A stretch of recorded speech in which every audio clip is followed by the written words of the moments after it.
বাবা জেনে রেখে দেন, আল্লাহ বলছেন বান্দারে মাল্লাহুল মাওলা ফালাহুল কুল, বান্দা যখন আল্লাহর হয়ে যায় কুল মাখলুকাত তার গোলাম হয়ে যায়। মান কানা লিল্লাহি কানা আল্লাহু লাহু, যে বান্দা আল্লাহর হয়ে যায় স্বয়ং আল্লাহ তার হয়ে যায়। বন্ধুরা আমার, হে আমার মুরব্বিয়ানেরা, হে যুবকেরা, হে আমার মুরব্বিয়ানেরা, এই দুনিয়া হলো ক্ষণস্থায়ী, পরকাল হলো চিরস্থায়ী। অল্প দিনের মধ্যে আমাদের দুনিয়া ছেড়ে বিদায় নিতে হবে, মরতে আমাদের হবে।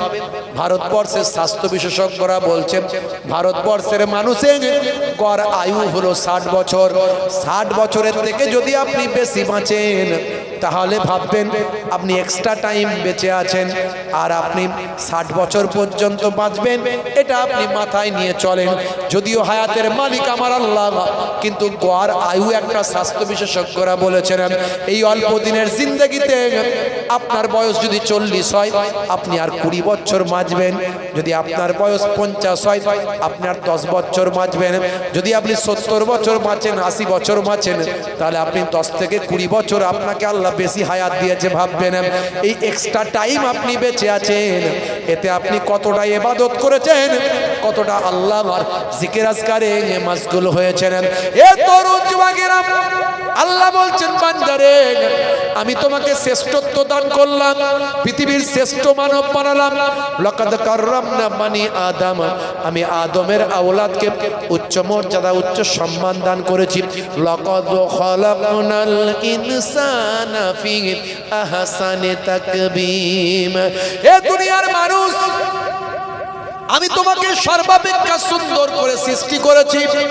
মানুষ হলো শ্রেষ্ঠ, মানুষ হলো মেধার দিক থেকে শ্রেষ্ঠ, দেখতেও সবচেয়ে সুন্দর। হে তরুণ যুবকেরা, আমার আল্লাহ আপনাকে আমাকে এত নিয়ামত দিলেন, এত কিছু দান করলেন। আমার আল্লাহ আপনার আমার সুখ শান্তির জন্য, আপনার আমার বংশ বিস্তারের জন্য আপনাকে আমাকে জোড়ায় জোড়ায় সৃষ্টি করলেন। আল্লাহ বলছেন বান্দারে ওয়া খালাকনাকুম আজওয়াজা।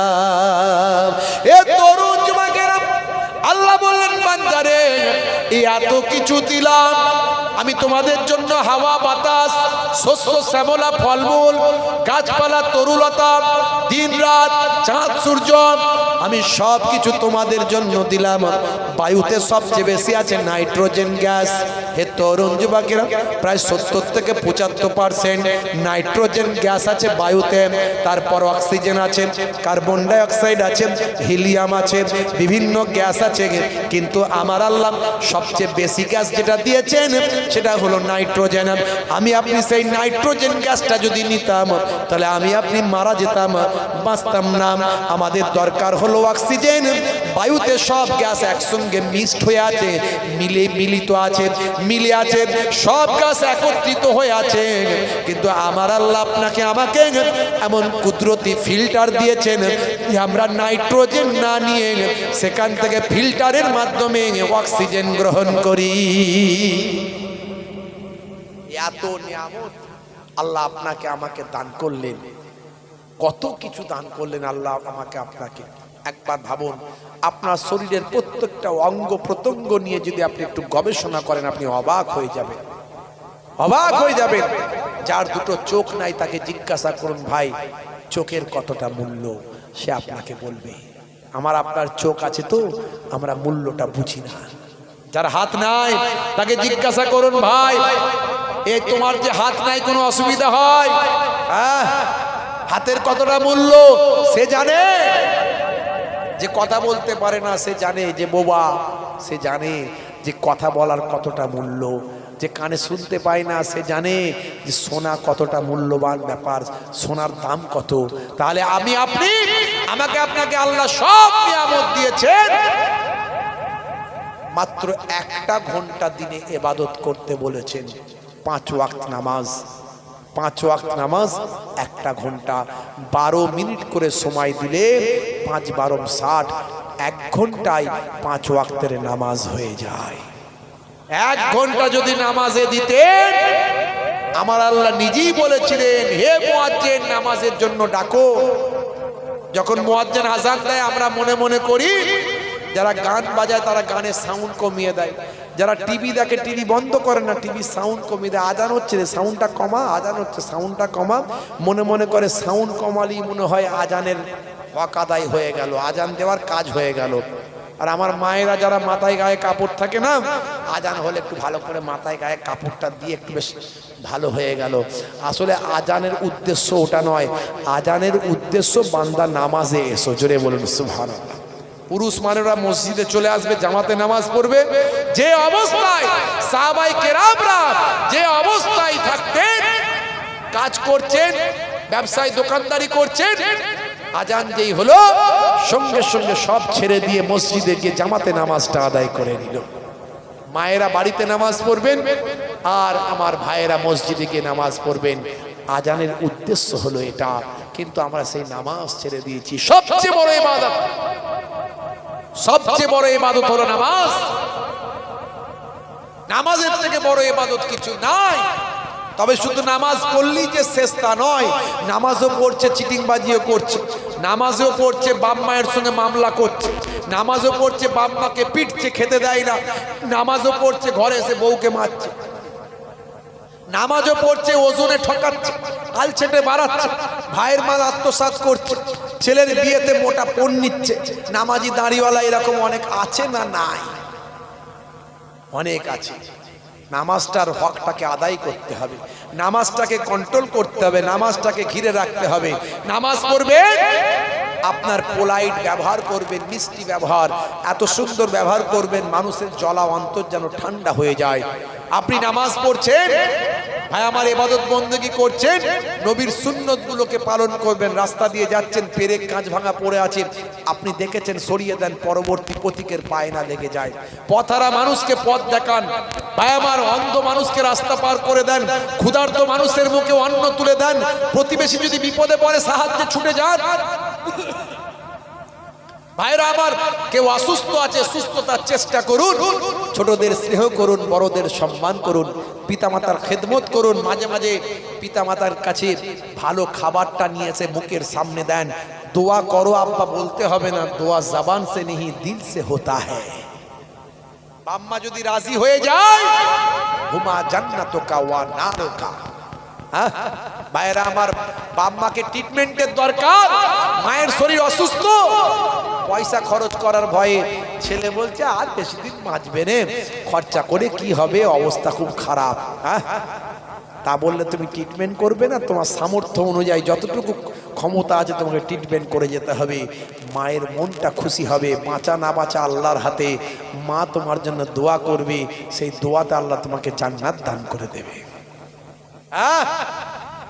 মায়ের দোয়া বড় দোয়া, মায়ের তুলনা হয়নি আর হবে না। সাহাবী জিজ্ঞাসা করলেন, হে তরুণ যুবকেরা, আল্লাহর নবীর সাহাবী জিজ্ঞাসা করলেন, মান আহাক্কু বিহুসনি সাহাবাতি। আল্লাহর নবী বললেন, ক্বালা উম্মুকা, ক্বালা সুম্মা মান, ক্বালা উম্মুকা, ক্বালা সুম্মা মান, ক্বালা উম্মুকা, ক্বালা সুম্মা মান, ক্বালা আবুক। আল্লাহর নবী আল্লাহ রাসূলকে সাহাবী জিজ্ঞাসা করলেন, ইয়া রাসূলুল্লাহ, হাবিবাল্লাহ, কে আমার কাছ থেকে বেশি সদ্ব্যবহার পাওয়ার যোগ্য? আল্লাহর নবী বলেন, তোমার আম্মা জান। সাহাবী জিজ্ঞাসা করলেন, ইয়া রাসূলুল্লাহ, হাবিবাল্লাহ, তারপরে কে? আল্লাহর নবী বলেন, তোমার আম্মা জান। সাহাবী বলেন, তারপরে কে? আল্লাহর নবী বলেন, তোমার আম্মা জান। সাহাবী বলেন, ইয়া রাসূলুল্লাহ, তারপর কে? আল্লাহর নবী বলেন, তোমার আব্বা জান। তাহলে আপনি কি করবেন? এই হাদিস দ্বারা আপনি কি ভাবলেন? তাহলে ঈদের সময় মাকে 3টে শাড়ি দেবো আর আব্বাকে একটা লুঙ্গি দেবো নাকি? কথা ঠিক না ভুল? এই হাদিস দ্বারা তাই তো বুঝলেন নাকি, যে মাকে তাহলে 3টে শাড়ি দেবো ঈদের সময় আর আব্বাকে একটা দেবো, যেহেতু নবী 3বার মায়ের কথা বলেছে। অন্য জায়গায় আল্লাহর নবী বলেন, যদি তোমার বাপ মা দুজনে একসঙ্গে ডাক দেয়, বাবা ছেলে বাবা ছেলে বলে ডাক দেয়, বাবা আব্দুল জব্বার আব্দুল সত্তার বলে ডাক দেয়, তাহলে তুমি কার ডাকে আগে সাড়া দেবে? বলেন তো দেখি, কার ডাকে সাড়া দেবেন? বলেন, কার ডাকে দেবেন?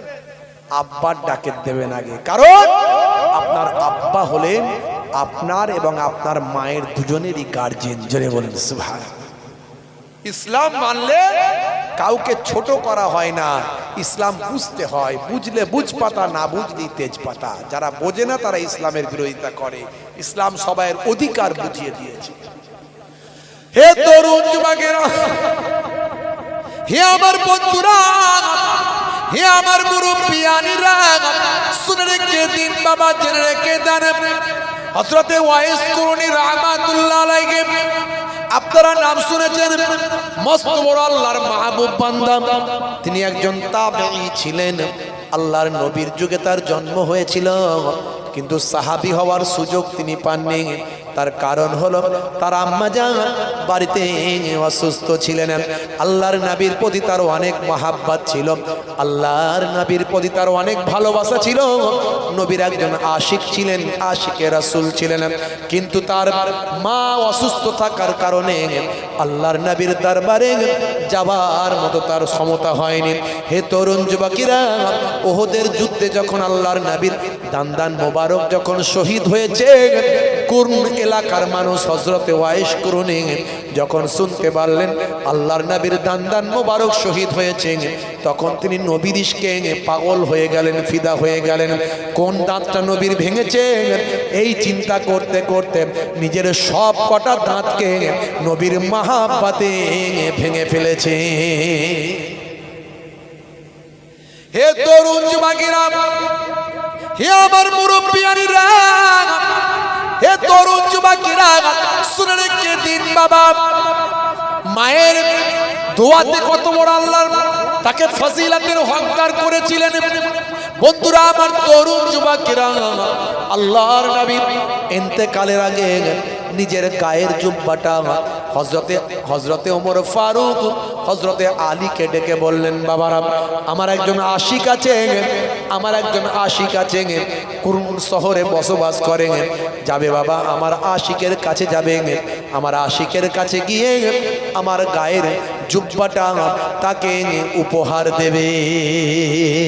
আল্লাহর নবী হযরতে ওয়াইস কুরনির জন্য নিজের গায়ের জুব্বাটা পাঠিয়েছিলেন আর বলেছিলেন, বাবা, বাবা ওমর, বাবা আলী, হযরতে ওয়াইস কুরনিকে বলবেন তিনি যেন আমার উম্মতের জন্য দোয়া চায়। জোরে হবে না? জোরে হবে না? ভাইরা আমার, হযরতে ওয়াইস কুরনিকে দোয়া করার জন্য নবী বলেছিলেন। ভাবুন তিনি মায়ের দোয়াতে কোন মর্যাদায় পৌঁছেছিলেন, নবীর ইশক মহাব্বতে আল্লাহ তাকে কোন মর্যাদায় পৌঁছেছিলেন। জেনে বলেন সুবহানাল্লাহ। সেই মাকে কষ্ট দিও না যুবক, স্ত্রীর সঙ্গে খারাপ ব্যবহার করবেন না। আল্লাহুম্মা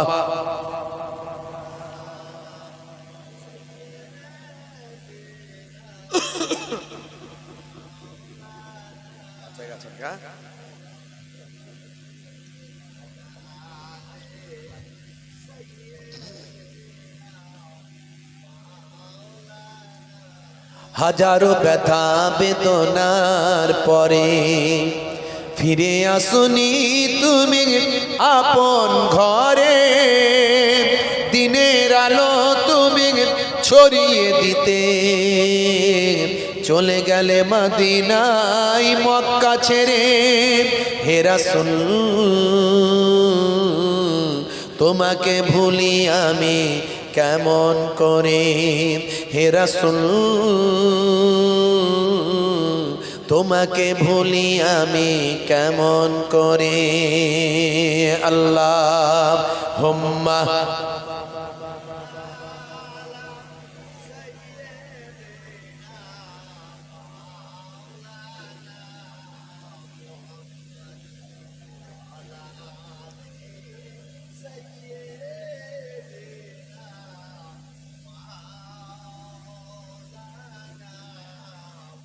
না খেয়ে দিন প্রচারের কাজে নিজেকে দিয়েছ বিলিয়ে, তায়েফের কাফেরেরা চিনল নাই আলো, দুষ্টু ছেলেদের পিছু দিল লেলিয়ে, পাথরের আঘাতে ক্ষত বিক্ষত হয়ে সারা শরীর থেকে রক্ত ঝরে। হে রাসূল তোমাকে ভুলি আমি কেমন করি, হে রাসূল তোমাকে ভুলি আমি কেমন করে। আল্লাহুম্মা সাল্লি আলা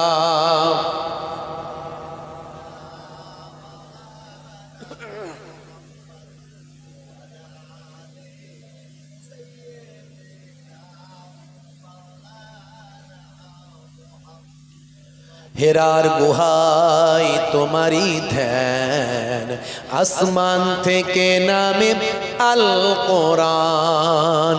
হেরার গুহায় তোমারই ধ্যান, আসমান থেকে নামে আল কোরআন। ভাঙলো সবার ভুল তোমারই পরে, আসলো কোরআনের ছায়া তলে।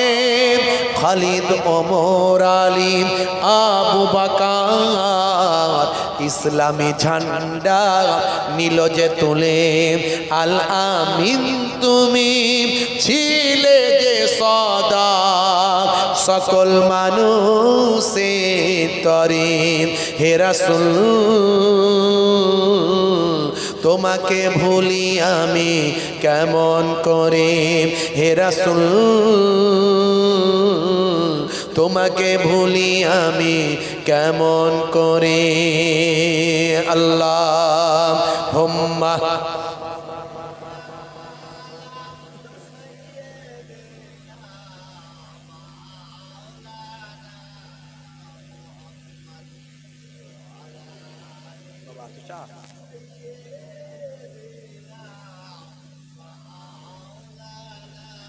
হে তরুণ যুবকেরা, হে আমার বন্ধুরা,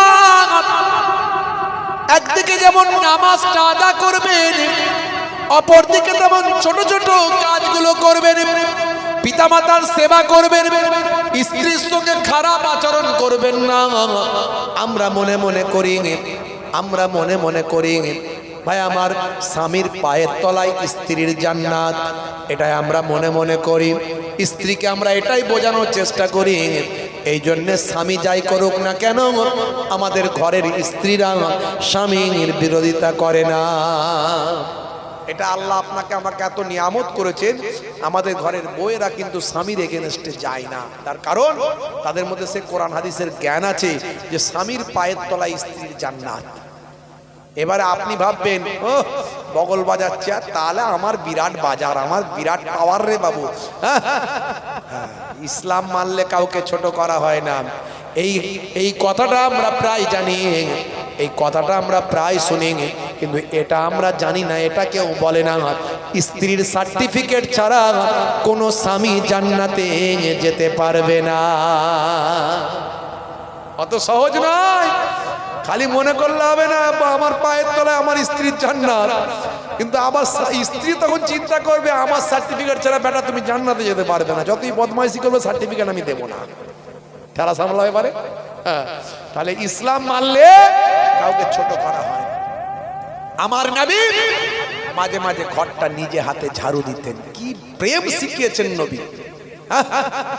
ইয়াকুনা ফি মাহানাতে আহলিহি, আল্লাহর নবী স্ত্রীর সঙ্গে ছোট ছোট কাজগুলো করতেন, রান্নায় সহযোগিতা করতেন।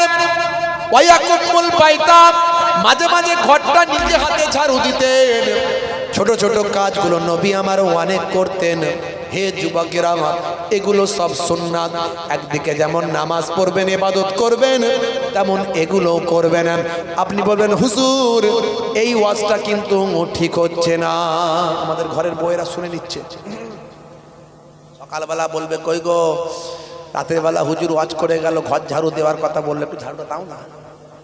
টেনশনে পড়ে যাব হুজুর, মারাত্মক চাপে পড়ে যাব, এই ওয়াজটা কেন করছেন? আরে ভাই, যদি একবার মাঝে মাঝে ঘরটা ঝাড়ু দেন, মাঝে মাঝে স্ত্রীর সঙ্গে একটু রান্নায় সহযোগিতা করে দেন, তো আপনি আমি মনে মনে করছি এটা তো মেয়েদের কাজ, আমরা কেন করব? আরে ভাই, আমার নবী এই কাজগুলো করেছেন। কেন করেছেন? এর মধ্যে অনেক জ্ঞান আছে, হিকমা আছে, নলেজ আছে। হ্যাঁ ভাইরা আমার, আপনি কত বড় সাহেব হয়েছেন, ডাক্তার সাহেব, মাস্টার সাহেব, উকিল সাহেব, নেতা সাহেব, মৌলানা সাহেব, মুফতি সাহেব, পীর সাহেব, যত বড়ই সাহেব হন না কেন, নবীর থেকে বড় সাহেব পৃথিবীতে হয়নি, আর কেউ আর হবে না।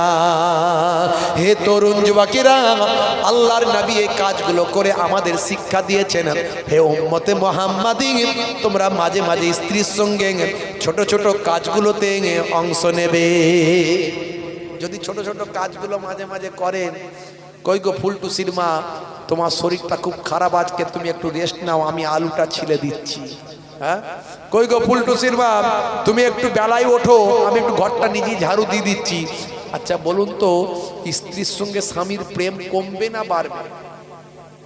হাহু দেয় না, লজ্জা পাচ্ছেন নাকি? লজ্জা পাচ্ছেন? ভালো করে বলেন, আরে বাস্তব কথা। পারবে না কমবে? আর এখনকার ছেলেদের দেখবেন স্বামী স্ত্রীতে প্রেম নাই, ভালোবাসা নাই। কেন? তো শাহরুখ খানের কাছ থেকে ভালোবাসা শিখেছে, সলেমান খানের চাচতো ভাই। এরা যা প্রেম সব বিয়ের আগে করে, বিয়ের পরে আর প্রেম নাই, সব বিয়ের আগে প্রেম। ওরে বাপ রে বাপ, হাত কেটে আই লাভ ইউ, তোমার জন্য জীবন দেব, রেল লাইনে মাথা দেব, বিষ খেয়ে মরে যাব, পটল ডাঙায় চলে যাব, সর্বনাশ, বিয়েটা দে তাড়াতাড়ি। বাপ বলছে বিয়ে দে, নাহলে ছেলে মরে যাবে। চাচারা বলছে হ্যাঁ তোর ছেলের বিয়ে দিচ্ছিস, এই তো 19-20 বছর 21 বছর বয়স, ওই ইনকামই ঠিক করে করে না, বউকে খাওয়াবে, খাওয়াবে পরে, আগে বাঁচুক, বাঁচলে না খাওয়াবে, বাঁচলে খাওয়াবে। যাক, বিয়ে শাদী ধরে করে হলো, 1-2 বছর 3 বছর গেল, একটা দুটো বাচ্চা কাচ্চার বাম্মা হলো, প্রেম ভালোবাসা কোথায় যে ফুরুত করে উড়ে গেল, আর কোনো খবর নাই।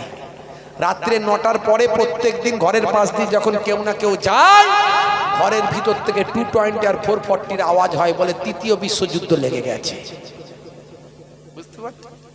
প্রেমটা শিখিয়েছিল নবী, এরা শাহরুখ খানের কাছ থেকে শিখেছে অবৈধ প্রেম।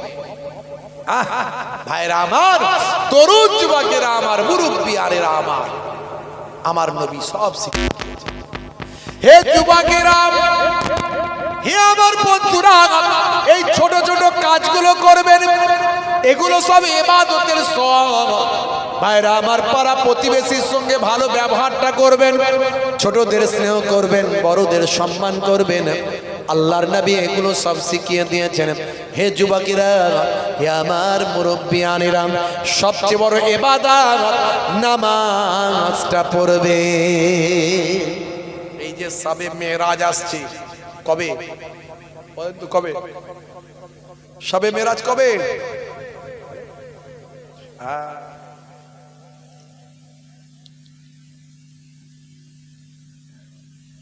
বন্ধুরা আমার, এই শবে মেরাজ, শব মানে রাত, মেরাজ আল্লাহর সঙ্গে মিলিত হওয়ার রাত্রিতে। হে তরুণ যুবকেরা, হে আমার মুরব্বিয়ানেরা, শুনে রেখে দিন বাবা, জেনে রেখে দেন মুসলমান, এই মেরাজ হওয়া বা আমার আল্লাহর সঙ্গে দিদার হওয়া, আল্লাহর নবীর দিদার হয়েছিল এই রজব মাসের 26 তারিখ দিনগত রাত্রিতে। বোরাকে চেপে আমার আল্লাহর নবী দোজাহানের বাদশাহ জিব্রাইল ফারিস্তার সঙ্গে একেবারে বাইতুল মুকাদ্দাসে চলে গেলেন। সুবহানাল্লাযী আসরা বিআবদিহি লাইলাম মিনাল মসজিদিল হারামি ইলাল মসজিদিল আকসা। এ তরুণ যুবকেরা, হে আমার বন্ধুরা, শুনে রেখে দিন বাবা, জেনে রেখে দেন আল্লাহর নবী আল্লাহ রাসূলকে আমার আল্লাহ মেরাজ করিয়েছিলেন। এই যেখানে ভাই আমার বাইতুল মুকাদ্দাস আছে, এই বাইতুল মুকাদ্দাসে একটা গ্রিন কালারের মসজিদের মতো পাবেন। এই গ্রিন কালারের মসজিদ এটা কিন্তু মসজিদ নয়, এর পাশে আছে বাইতুল মুকাদ্দাস। কিন্তু ছবিটাই ভাই আমার এই ইয়েলো, এই আপনার ইয়েলো হলুদ কালার টাইপের, গোল্ডেন কালার টাইপের যেটা দেখেন এটা ডোক ভাই আমার এটা একটা অন্য, এটা একটা এই জায়গার ভিতরে একটা পাথর আছে, সেই পাথরে পা দিয়ে আল্লাহর নবী বাইতুল মুকাদ্দাস থেকে স্বয়ং ভাই আমার আল্লাহর দরবারে যান। মেরাজ ঊর্ধ্বগমন হয়েছিল বোরাকে চড়ে। বারকুন মানে হলো বিদ্যুৎ, বারকুন মানে বিদ্যুৎ। এই ঘোড়ার থেকে ছোট, খচ্চরের থেকে বড়, এইরকম একটা কুদরতি যানবাহন আমার আল্লাহ পাঠিয়েছিলেন, যাকে বলা হয় বোরাক, যেটা বারকুন থেকে এসেছে, মানে বিদ্যুতের ন্যায় গতি সম্পন্ন যানবাহন। জেনে বলেন সুবহানাল্লাহ। বিদ্যুৎ থেকে চমকাই, এক চমকে চলে গেল, কোথায় চলে গেল, এইরকম এত দ্রুতগামী। আল্লাহর নবী যখন মেরাজে গিয়েছিলেন তখন পৃথিবীর সব কিছুকে আল্লাহ কুদরতি ক্ষমতায় স্তব্ধ করে দিয়েছিলেন। সব দাঁড়িয়ে গিয়েছিল। আল্লাহর নবী মেরাজ থেকে যখন ফিরেছেন দেখছেন অজুর পানি তখনও গড়িয়ে যাচ্ছে। জোরে বলুন সুবহানাল্লাহ। মানে পৃথিবীর সব কিছু স্তব্ধ হয়ে গেছে। এরও বৈজ্ঞানিক ব্যাখ্যা আছে। এই যে সব কিছু দাঁড়িয়ে গেল, এই যে স্টপ হয়ে গেল, যে যা থেমে গেল, যে যেখানে ছিল সেখানে রয়ে গেল, আবার সেখান থেকে চলতে শুরু করলো, এই যে স্টপ হয়ে গেল, এরও বৈজ্ঞানিক ব্যাখ্যা আছে। 1450 বছর আগে একেবারে বাস্তব অবস্থায় আমার আপনার নবীকে আমার আল্লাহ মেরাজে নিয়ে গিয়েছিলেন। ভাইরা আমার, তরুণ যুবকেরা আমার, মেরাজ থেকে 5 ওয়াক্ত নামাজ আমার আপনার নবী উপহার স্বরূপ এনেছিলেন। জোরে বলুন সুবহানাল্লাহ। সেটা উম্মতে মুহাম্মাদির জন্য ফরজ 5 ওয়াক্ত নামাজ। এই রাত্রিটা, এই রজনীতে আপনি কি করবেন? এই মেরাজের রাত্রিতে হে তরুণ যুবকেরা, আপনি রাতটা জেগে আল্লাহর ইবাদতটা করবেন। আল্লাহর ইবাদতটা রাতটা জেগে করবেন। আর শনিবার আপনি রোজাটা রাখবেন, তবে অবশ্যই আপনি সাহারি খাবেন। সাহারি না খেলে রোজা হবে না, কারণ নফল রোজা। হে যুবকেরা, হে আমার বন্ধুরা, আপনি আর নিয়ত করবেন আমি শবে মেরাজের জন্য একটি নফল রোজা রাখার জন্য সাহারি খাচ্ছি। এই নিয়ত করবেন। এই নিয়ত করে আপনি রোজাটা রাখবেন। আল্লাহর নবী ভাই আমার এই রোজা রাখতেন। এই বাবা রজব মাসে অনেকগুলো রোজা আমার আপনার নবী রাখতেন। বৃহস্পতিবার, সোমবার নবী আমার রোজা তো রাখতেন।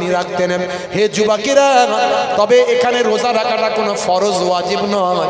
এই রোজা রাখাটা হলো নফল রোজা।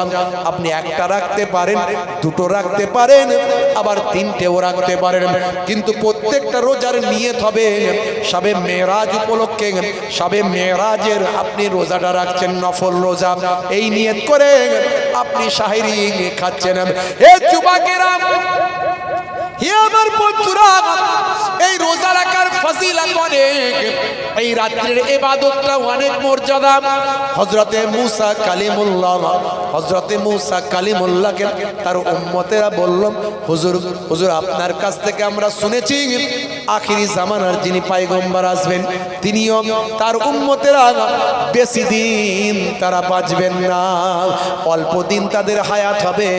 আচ্ছা হুজুর, আমরা তো এতদিন ধরে বেঁচেও মনে হয় আমাদের ইবাদত বেশি হচ্ছে না, তাহলে ওই আখিরি জামানার পয়গম্বরের উম্মতেরা এই অল্প দিনের হায়াতে তাদের কি বিয়ে শাদী হবে?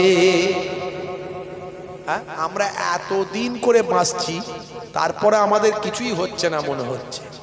তাই আখিরি জামানার পয়গম্বরের উম্মত নাকি অনেক কম দিন বাঁচবে, তো এই অল্প দিনে তাদের বিয়ে শাদী হবে। নবী মুসা আলাইহিস সালাম বললেন, হ্যাঁ বিয়ে শাদী হবে, তাদের বিয়ে শাদী হবে। বলে বিয়ে শাদী না তাহলে হলে নিশ্চয় তোদের বাচ্চা কাচ্চা তাহলে হবে না। মানে 50-60 বছরে কি আর বাচ্চা কাচ্চা হবে, বিয়ে করতে করতে তো 50-60 বছর কেটে যাবে, বুঝতে পারছো? বলে বাচ্চা কাচ্চাও হবে। মুসা কালিমুল্লাহ বললেন বাচ্চা কাচ্চাও হবে। হুজুর বাচ্চা কাচ্চা যদি হয় তাহলে নিশ্চয়ই ইবাদত বন্দেগী করার আর সময় পাবে না। এই 50-60 বছরে কি আর ইবাদত বন্দেগী হয়? আমরা 500-700 বছর বেঁচে মনে হচ্ছে ইবাদত হচ্ছে না কিছু। হ্যাঁ, আর মুসা আখিরি জামানার পয়গম্বরের উম্মত এই 50-60-70 বছর কি ইবাদত করবে? আল্লাহ নবী হযরতে মুসা কালিমুল্লাহ সেই সময় তার উম্মতদের বলেছিলেন, শোনো, আখিরি জামানার পয়গম্বরকে আমার আল্লাহ এমন নিয়ামত করেছেন, এতটাই মর্যাদা সম্পন্ন করেছেন, সেই নবীর উম্মতদের জন্য স্পেশাল কয়েকটি রাত্রি ইবাদতে রাত বানিয়ে দিয়েছেন।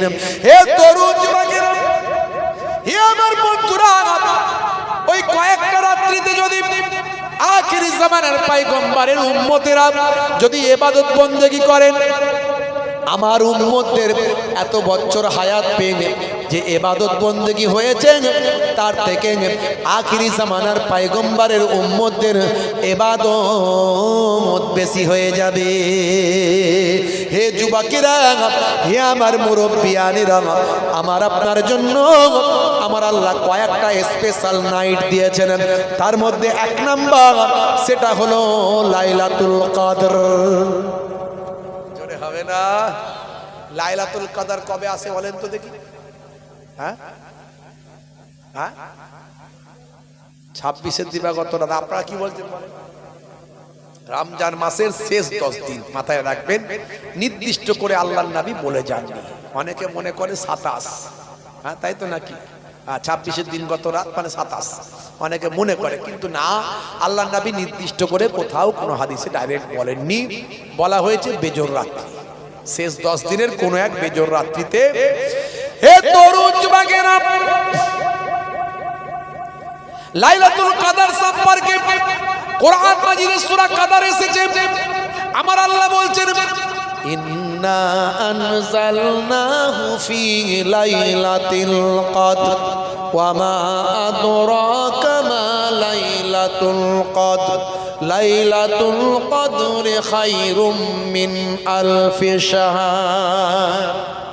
এ তরুণ যুবকেরা, আমার আল্লাহ বলছেন, নিশ্চয় আমি আল্লাহ তাআলা কোরআন মাজিদকে এই লাইলাতুল কদরের রাত্রিতেই নাজিল করেছি। হে নবী, আপনি কি জানেন লাইলাতুল কদরটা কি? লাইলাতুল কদরটা হলো এমন একটা রজনী, এমন একটা রাত্রি যে রাত্রিটা হলো 1000 মাস অপেক্ষা আরো বেশি উত্তম। ওই কদরের রাত্রিতে যদি কোনো উম্মতে মুহাম্মাদী একটা রাত যদি ইবাদত করে কাটাতে পারে, 1000 মাসের থেকেও বেশি ইবাদত করার সওয়াব আমার আল্লাহ তার নামাজ আমলে লিখে দেয়। এরকম আরো একটা দুটো রাত্রি আছে, বেশ কটা, তার মধ্যে একটা হলো শবে মেরাজ। শবে মেরাজ ভাইরা আমার, তরুণ যুবকেরা আমার, মুরব্বিয়ানেরা আমার, ভাইরা আমার, এই রজব মাসের 26 তারিখ দিনগত রাত্রি শবে মেরাজ। 26 তারিখ রজব মাসের 26 তারিখ দিনগত রাত্রি। এই রাতটা হলো শবে মেরাজের রাত, আগামীকাল, তাই তো নাকি? হ্যাঁ, ওই রাতটা হলো ইবাদতের রাত। তারপরে আশুরার রাত, মুহররম মাসের 10 তারিখ আশুরার রাত, ইবাদতের রাত। তারপরে ভাই আমার আরো আছে ঈদুল ফিতরের রাত, ঈদুল জুহার রাত। এই রাতগুলো আমাদের হায়াত কম, আমাদের জন্য স্পেশাল, আমাদের জন্য special benefit, special grace, special ইবাদত এই রাতগুলোতে আল্লাহ আমাদের জন্য দান করেছেন। জোরে বলুন সুবহানাল্লাহ। শাবান মাসের 14 তারিখের ভাই আমার লাইলাতুল নিসফ মিন শাবান, এই যে শবে বারাতের রাত, এই রাতগুলো আমাদের জন্য স্পেশাল আল্লাহ দিয়েছেন। ভাইরা আমার, আমরা কিছুই ইবাদত বন্দেগী করতে পারিনি। বাপ, আমি আপনাদের কাছে অনুরোধ করব, এই 5 ওয়াক্ত নামাজটা ছাড়বেন না। যুবকেরা, যুবকেরা, কত মানুষকে তোমার চোখের সামনে মরতে দেখেছো, কবে মরে যাবে কোনো গ্যারান্টি নাই। এখনো সময় আছে, ফিরে এসো আল্লাহর পথে, সৎ হয়ে যাও, ভালো মানুষ হয়ে যাও, গোনার কাছ থেকে সরে এসো। আমার আল্লাহ তোমাকে দুনিয়া আখিরাতে কামিয়াবি দান করে দেবেন। তোমাকে আল্লাহ গায়েবী মাদাদ দান করবেন, ফারিস্তা দিয়ে সাহায্য করবেন। তুমি নামাজে সিজদায় পড়ে আল্লাহর কাছে দোয়া চাইবে, দুনিয়াটাও তোমার সুন্দর হবে, আখিরাতটাও তোমার সুন্দর হয়ে যাবে। পাকাল মাছ কাদায় বাস করে কিন্তু গায়ে কাদা লাগায় না। ভাইরা আমার, তরুণ যুবকেরা আমার, মুরব্বিয়ানেরা আমার, আজ থেকে প্রতিজ্ঞা করুন নামাজ ছাড়বেন না। বলুন ইনশাআল্লাহ, বলুন ইনশাআল্লাহ। বান্দা নামাজ পড়ো, আঁকড়ে ধরো, ছেড়ো না নামাজ এই জীবনে। করো না কাজা, হবে যে সাজা, দোজখ ঠিকানা আখিরাতে, দোজখ ঠিকানা আখিরাতে। ফজর গেল ঘুমে ঘুমে, জোহর বেলাতে কাজ, আসর গেল তাসার আড্ডায়, মাগরিব হেলা ফেলায়। নামাজ তোমার সঙ্গের সাথী, নামাজ হলো গোরের বাতি, নামাজ বিনা এই দুনিয়ায় সবই যে বৃথা। বান্দা নামাজ পড়ো, আঁকড়ে ধরো, ছেড়ো না নামাজ এই জীবনে। করো না কাজা, হবে যে সাজা, দোজখ ঠিকানা আখিরাতে, দোজখ ঠিকানা আখিরাতে। আল্লাহ রাব্বুল আলামিন আমাদের দোজখের ঠিকানা আখিরাতে, জাহান্নামের ঠিকানা থেকে হেফাজত করেন। বলুন আল্লাহুম্মা আমিন, বলুন আল্লাহুম্মা আমিন। আল্লাহ তাআলা আমাদেরকে নামাজি বানিয়ে দেন। বলুন আল্লাহুম্মা আমিন। কারা কারা নামাজি হবেন একটু হাত তুলে দেখান তো দেখি। অনেকে তুলছেন না, পড়বো না খামাখায় তুলে লাভ কি আছে? ক্যান্সার হতে পারে কিন্তু, বলে দিচ্ছি। হ্যাঁ, হার্ট অ্যাটাক করতে পারে, প্যারালাইসিস হতে পারে। তুলুন তুলুন, নারে তাকবীর, নারে তাকবীর। সিলসিলা হক মুজাদ্দিদুজ জামান, মাসলাকে মুজাদ্দিদুজ জামান, খিদিরপুর গ্রামের ইসালে সব, খিদিরপুর গ্রামের ইসালে সব কর্মী বৃন্দ, শ্রোতা বৃন্দ, নারে তাকবীর। আল্লাহ রাব্বুল আলামিন আমাদের কবুল ও মঞ্জুর করুন। বলুন আল্লাহুম্মা আমিন, বলুন আল্লাহুম্মা আমিন। ভাইরা আমার, এই নামাজটা ছাড়বেন না বাপ। আপনাদের হাতে ধরে বলে যাই, কাজা হলে কাজা পড়বেন, নামাজ ছাড়বেন না। আল্লাহ দুনিয়া আখিরাতে কামিয়াবি দেবেন। কখন কি বিপদ আসে কেউ জানে না বাপ, নামাজটা ছাড়বেন না। আর আমার যুবকেরা, এখন তো দাঁড়ি হয়ে গেছে মুখের ফ্যাশন, দাঁড়ি এখন নেতা মন্ত্রীরা, খেলোয়াড় প্লেয়াররা রাখছে। হ্যাঁ, মুখের সৌন্দর্য। বিরাট কোহলি দাঁড়িয়ে রেখেছে, হরভজন সিং দাঁড়িয়ে রেখেছে, লিওনেল মেসি দাঁড়িয়ে রেখেছে। দাঁড়ি হয়ে গেছে ফ্যাশন, বুঝতে পারছেন। ভারতের প্রধানমন্ত্রী তিনিও দাঁড়িয়ে রেখেছে। মাঝে একবার বিধানসভা ভোটের সময় না লোকসভা ভোটের সময় সে এত বড় দাঁড়ি করেছিল, আমি তো ঘাবড়ে গেছিলাম। হ্যাঁ, এই তো বিরাট ব্যাপার। আবার দেখছি দাঁড়ি ছোট করে দিয়েছে। যাই হোক, হ্যাঁ, তো মানে দাঁড়িয়ে রেখেছে। আর প্রাক্তন প্রধানমন্ত্রী তিনিও দাঁড়িয়ে রেখেছিলেন। তো যাই হোক, দাঁড়ি এখন ফ্যাশন, দাঁড়ি এখন সৌন্দর্য। মুসলমান আমরা দাঁড়ি রাখবো, বড় হোক বা ছোট হোক। বড় রাখতে লজ্জা পাচ্ছে, বিভিন্ন সেক্টরে কাজ করেন, অসুবিধা হচ্ছে, ঠিক আছে ছোটই রাখুন, কিন্তু নবীর সুন্নত মনে করে রাখুন, নবীর সুন্নত মনে করে রাখুন। আজ দাড়িটা ছোট আছে, একদিন ইমানি শক্তি বেড়ে যাবে যখন, দাড়িটা তখন মুহিবুল্লাহ হুসাইনের থেকেও বড় হয়ে যাবে। ততদিন পর্যন্ত যদি তার ভিতরে মারা যান, দাড়িটা যদি ছোট অবস্থাতে আপনি মারা যান, কবরে দেওয়ার পরে মুনকার নাকির ফারিস্তা যখন বলবে মান রব্বকা, দেখতে পাবে নবীর ভালোবাসায় সুন্নত বলে ছোট হলেও দাড়িটা মুখে রাখা হতে পারে, ওই দাড়িটাই তখন হবে নাজাতের জারিয়া। জোরে হবে না? ভাইরা আমার, দুটো কাজ করুন, এক হলো নামাজ, এক হলো মুখের দাড়ি। এই দুটো কাজ যদি করতে পারেন, ইন্না সলাতা তানহা আনিল ফাহশাই ওয়াল মুনকার, আল্লাহর কোরআন বলছে নামাজ তোমাকে অশ্লীলতা অন্যায় থেকে দূরে সরিয়ে দেবে। আমি মোহেবুল্লাহ হুসাইনি আপনাদের বলে দিয়ে যাই, নামাজ আর দাঁড়িয়ে এই দুটো জিনিস যদি আপনি মেনটেন করতে পারেন, 70 থেকে 90% অন্যায় অপরাধ আপনার ধারে কাছে ইনশাল্লাহ আসবে না। পৃথিবীর মানুষ আপনাকে স্যালুট করবে। আর ভেঙেছে মন্দির, হ্যাঁ তিনি মন্দির ভেঙেছে, কিন্তু কেন ভেঙেছে, কি কারণে ভেঙেছে, কটা ভেঙেছে এর ইতিহাস জানো? ঔরঙ্গজেব তার জীবনে 12টা মন্দির ভেঙেছিলেন। কতগুলো? 12টা মন্দির ভেঙেছিলেন। সে সময় দেশে কতগুলো মন্দির ছিল? 50,000 মন্দির ছিল। 50,000 মন্দিরের মধ্যে 12টা মন্দির ভেঙেছিল। এটা তো বলছো না তিনি অনেক মন্দির তৈরি করে দিয়েছেন? বালাজি মন্দির কে তৈরি করে দিয়েছিল? মহন্ত পালক দাস। তাকে কে মন্দিরের জন্য জায়গা দিয়েছিল? ঔরঙ্গজেব জায়গা দিয়েছিল। ঔরঙ্গজেব বালাজি মন্দির তৈরি করতে সাহায্য করেছিল। শুধু তাই নয়, ঔরঙ্গজেব শুধু মন্দির ভাঙেনি, বরং মসজিদও ভেঙেছিল। মসজিদও ভেঙেছিল।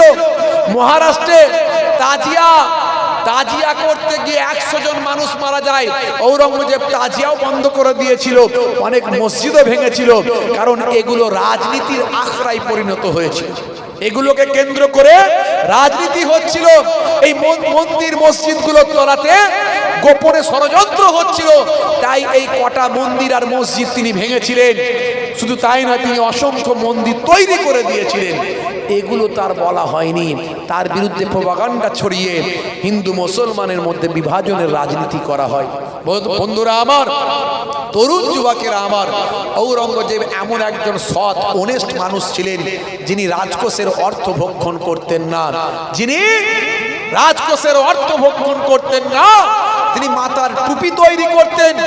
মাথার টুপি নিজে হাতে তৈরি করে বাজারে বিক্রি করিয়ে সেই অর্থ তিনি ভক্ষণ করতেন। আল্লাহর কোরআন মাজিদ লিপিবদ্ধ করতেন, কেতাব লিখতেন। কেতাব লিখে মার্কেটে বিক্রি করিয়ে সেই কেতাবের অর্থ তিনি ভক্ষণ করতেন। রাজকোষের জনগণের টাকা তিনি গ্রহণ করতেন না। এই রকম একজন সৎ অনেস্ট মানুষ ছিলেন। তার সম্পর্কে অনেক কটু কথা সমাজে ছড়ানো হয়। হ্যাঁ ভাইরা আমার, মানুষ মাত্রই অল্প কিছু ভুল ত্রুটি থাকতেই পারে, কিন্তু তার অনেক বড় বড় কাজ ছিল, গুণ ছিল। আপনি অবাক হবেন, এই যে আমরা অখণ্ড ভারতবর্ষ বলি, বিশাল সাম্রাজ্য বিস্তার বলি, ভারতবর্ষকে বিশাল সাম্রাজ্য বিস্তারে নিয়ে গিয়েছিলেন যে মোগল সম্রাট, তার নাম হলো সম্রাট ঔরঙ্গজেব। জেনে বলুন সুবহানাল্লাহ।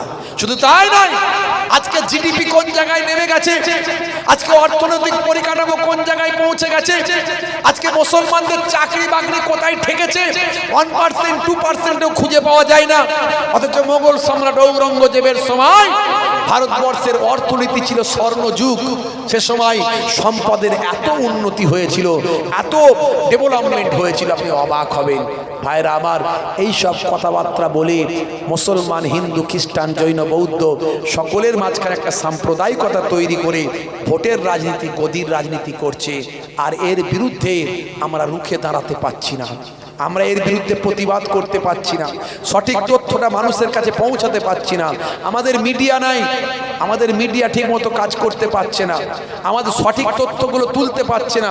যারা সাধারণ সহজ সরল অমুসলিম হিন্দু ভাই, তাদের মনেতেও এই সমস্ত বাজে বাজে কথাগুলো বলে তাদের মনটাকে বিষিয়ে দেওয়ার চক্রান্ত চলছে, বিভাজন করার চক্রান্ত চলছে। আমাদের যুব সমাজ শিক্ষা থেকে এখনো বেশ কিছুটা পিছিয়ে আছে। আগের থেকে ডেভেলপমেন্ট হয়েছে আলহামদুলিল্লাহ। এখন শুধু আলামিন মিশন থেকে বছরে প্রায় 500 খানা করে ডাক্তার বের হয়। জোরে বলুন সুবহানাল্লাহ। জোরে হবে না? আগের থেকে অনেক ডেভেলপমেন্ট হয়েছে, তো তারপরেও বলবো এখনো অনেক পিছিয়ে আছে। আমাদের ঘরের যুব সমাজ একটা বড় অংশ হাতে অ্যান্ড্রয়েড মোবাইল আছে, কিন্তু সেই মোবাইলটাকে ফ্রি ফায়ার আর পাবজি খেলে সময় কাটায়, গেম খেলে সময় কাটায়, তাস খেলে সময় কাটায়, লুডু খেলে সময় কাটায়। সারা বিশ্বে কি হচ্ছে কোনো খবর তারা জানে না, তার পেছনে কি ক্ষতি হচ্ছে, তার বংশ ধ্বংস হয়ে যাচ্ছে, তার আফটার জেনারেশন ধ্বংস হয়ে যাচ্ছে, এসব তথ্য সে জানে না। ভাইরা আমার, এই সচেতনতার কথাগুলো আমাদের মাঝখানে কেউ বলে না। কেউ বলে না আমরা এই কথাগুলো বললে আমরা এক শ্রেণীর মানুষের কাছে চোখের চক্ষুশূল হয়ে যায়, আক্রোশের শিকার হয়। কেন মানুষকে আমরা জাগিয়ে দিচ্ছি, কেন মানুষকে আমরা সচেতন করছি? বুঝতে পারছেন? আমি একটা ঘটনা বলে চলে গেলে তাদের খারাপ লাগবে না, তারা বলবে বাহ দারুণ ওয়াজ করেছে। কিন্তু এই কথাগুলো বললে আমার যুব সমাজ ভাই আমার অবাক হয়ে যাচ্ছে। তাদের অবদানটা তারা বুঝতে পারছে, তারা জেগে উঠছে, তারা তাদের অধিকারের কথা ভাবছে, তারা শিক্ষিত হচ্ছে। এগুলো তারা পছন্দ করে না ওই সমস্ত সাম্প্রদায়িক লোকজনগুলো। বুঝতে পারছেন? আজকে আমাদেরকে বুঝতে হবে বাপেরা আমার, নিজেদেরকে নিজেদের পায়ে শক্তভাবে দাঁড়াতে হবে। আমাদের ঘরে সন্তানগুলোকে এডুকেটেড করতে হবে, শিক্ষিত করতে হবে। অনাহারে অর্ধাহারে থাকবেন না, খেয়েও সন্তানকে পড়াবেন। যার যেমন মেরিট আছে তার তেমন নিয়ে যাবেন। সবাইকে যে হাফেজ বানাতে হবে, 24 পরগনা মানি সব হাফেজ, 24 পরগনা মানি সব মৌলানা। সারা পশ্চিমবঙ্গে যত জায়গায় মসজিদ দেখো সব 24-এর ইমাম সাহেব। 24 পরগনা মানে কি শুধু ইমাম সাহেব আর মৌলানা সাহেবের কারখানা নাকি? এখান থেকে IAS IPS WBCS হবে না? হাফেজ সাহেবদের ব্রেন কত ভালো জানেন? যে বাচ্চাটা কোরআনটাকে মুখস্থ করে ফেলছে তার আল্লাহ এত ব্রেন দিয়েছে, সে যদি ডাক্তার হতো ফার্স্ট হতো সব সময়। মাঝে মাঝে একটা দুটো ছেলেকে ডাক্তার করান, IAS IPS WBCS অফিসার করান, SDO BDO হবে, হ্যাঁ WBCS অফিসার হবে, DM হবে, সমাজের বুকে মাথা উঁচু করে চলবে, আপনার কওমটাকে এগিয়ে নিয়ে যাবে। তার মধ্যে নীতি নৈতিকতার জ্ঞান থাকবে, সে বিপদগ্রস্ত মানুষের পাশে দাঁড়াবে। এই তো একটা ছেলে দেখলাম ইন্টারনেটে ভাইরাল, হাফেজ হয়েছে। হাফেজ হওয়ার পরে তার মনে হয়েছে আমি তো হাফেজ হয়ে গেলাম, তো এবার আমি একটু ডাক্তারি পড়ি। সে আবার ডাক্তারি পড়ে আবার MBBS ডাক্তার হয়ে গেছে। ডাক্তার হওয়ার পরে বলছে আমি তো সবই পারছি, যা পড়ি সবই মনে থাকে, তা আমি একটু এবার WBCS একটু কোচিং নিয়ে এবার IPS অফিসার হয়। দেখা গেল IPS অফিসারও হয়ে গেছে। ইন্টারনেটে ভাইরাল, অল্প বয়সের একটা ছেলে, এই আমাদের ভারতবর্ষের কোন রাজ্যের ছেলে ঠিক আমার মনে পড়ছে না, কদিন আগে সোশ্যাল মিডিয়ায় দেখলাম। তো আপনার ঘরের সন্তানগুলোকে উচ্চ শিক্ষায় শিক্ষিত করুন। লড়াই করতে হবে। এখন আর লড়াই ছুরি তলোয়ার এই গুলি বললাম বোমের লড়াই হবে না, এখন মেধার লড়াই। এখন লড়াই হলো মেধার, কম্পিটিশন হলো ব্রেনের, কম্পিটিশন হলো কলমের, ভাই আমার সফটওয়্যারের, টেকনোলজির। এই টেকনোলজি দিয়ে কম্পিটিশন হবে, লড়াই হবে টেকনোলজি দিয়ে। আপনারা দেখতে পাচ্ছেন এই ইরানের সঙ্গে লড়াই চলছিল, আমেরিকা লড়াই শুরু করেছিল, দেখেছেন আপনারা? কি করেছে না, আমেরিকা কি করেছে, ইরানের ভিতরে নিজেদের লোক ঢুকিয়ে দিয়েছে, দিয়ে প্রপাগান্ডা তৈরি করেছে সোশ্যাল মিডিয়ায় প্রপাগান্ডা তৈরি করে এই ইরানের মানুষজনকে খেপিয়ে তুলেছে। একটা অংশকে তুলে তাদেরকে রাস্তায় নিয়ে এসেছে, আন্দোলন করেছে। এবারে তাদের মধ্যে হই হুল্লোড় করে সরকার ফেলে দেওয়ার চক্রান্ত করেছে। এই রকম সিচুয়েশন করে আমেরিকা বারবার হুমকি দিয়েছে আমি যে কোনো সময় ইরানকে উড়িয়ে দেবো, যে কোনো সময় আক্রমণ করব। ভাইরা আমার, এমন সময় দেখতে পাওয়া যায় ইরান, আমরা ইরানকে বলি শিয়া দেশ, একটা দেশ মজবুত হয়ে দাঁড়িয়েছে, অমনি আমরা আমাদের মাঝখানে বিভাজন করছি। ভালো করে লক্ষ্য রাখবেন, এই যারা বেশি শিয়া দেশ করছে এরাও হয়তো দেখা গেল আমেরিকা ওই সমস্ত পাশ্চাত্য দেশের হয়তো এজেন্টের কাজ করছে। যখনই মুসলিম একটা দেশ শক্তিশালীর জায়গায় পৌঁছাচ্ছে, সব কটা মুসলিম দেশ আমেরিকার পা চাটছে। ভালো করে দেখুন, সব কটা মুসলিম দেশ ওদের তাবেদারি করে চলছে। একমাত্র চোখ রেখে কথা বলছে ইরান, হ্যাঁ শিয়া দেশ। আপনি যদি বলেন শিয়া দেশ, শিয়াদের মধ্যে 12-14টা ভাই আমার দল আছে। আয়াতুল্লাহ খামিনির বক্তব্য আমি যেটা শুনেছি, তিনি আমাদের নবী পাককেই নবী বলে মানেন, আল্লাহকে আল্লাহ বলে মানেন। ব্যাস, এনাফ ইজ এনাফ। আল্লাহকে আল্লাহ বলে মানে, আমার নবীকে নবী বলে মানে। এতটুকুই কি আমাদের কলেমার জন্য যথেষ্ট নয়? তারপরে সবটাই কি আমার মতো হতে হবে এমন কোনো ব্যাপার আছে? এমন কোনো ব্যাপার নাই। ভাইরা আমার, ওই দেশটা বিপদে পড়া অন্যান্য দেশের পাশে দাঁড়ায় এবং চোখে চোখ রেখে লড়াই করে। আজকে তারা টেকনোলজিতে এত ডেভেলপমেন্ট করেছে, যখন এই রকম সিচুয়েশন তৈরি হয়েছে তখন ইরান তাদের ভিতরের ভাই আমার এই নেটওয়ার্ক বন্ধ করে দিয়েছে, যাতে করে মানুষ একে অপরের সঙ্গে যোগাযোগ করে এই সরকার বিরোধী আন্দোলনকে শক্তিশালী করতে না পারে। কিন্তু আমেরিকা এত বড় সুপার পাওয়ার, ইলন মাস্ক একজন আমেরিকার বিখ্যাত ব্যক্তিত্ব, তার অনেক কোম্পানি আছে। এই নেটওয়ার্কের কোম্পানি তিনি তৈরি করেছেন এমন, যেটা আপনার ওই আকাশের ওপর দিয়ে মহাকাশ থেকে আপনার ওইখান থেকে এমনভাবে নেটওয়ার্কটা তৈরি করেছে ভাই আমার, ওই নেটওয়ার্কে এলাকার মানুষকে সাপ্লাই দিয়ে দেবে, যাতে করে তারা আন্দোলনটাকে বাড়াতে পারে। কিন্তু তারা অবাক, আমেরিকা অবাক হয়ে যায়, মহাকাশ থেকে যে নেটওয়ার্ক তারা ভাই আমার স্যাটেলাইটের মাধ্যমে যে নেটওয়ার্ক তারা ওখান থেকে বিস্তার করার চেষ্টা করেছে, ইরান এমন নেটওয়ার্ক তৈরি করেছে, এমন ভাই আমার টেকনোলজি তৈরি করেছে, ইলন মাস্কের ওই নেটওয়ার্ককে, ওই টেকনোলজিকে ভেঙে নস্যাৎ করে দিয়েছে, টুকরো টুকরো করে দিয়েছে। আমেরিকা থরথর করে কাঁপছে, ভাবছি ইরান এত ডেভেলপমেন্ট করলো কেমন করে? জোরে হবে না? ওরা কল্পনার বাইরে চলে গেছে, সারা পৃথিবী থরথর করে কাঁপছে ঘটনায়। এটা কি করে সম্ভব? এটা একমাত্র আমেরিকাই পারে, একমাত্র ইলন মাস্কই পারে।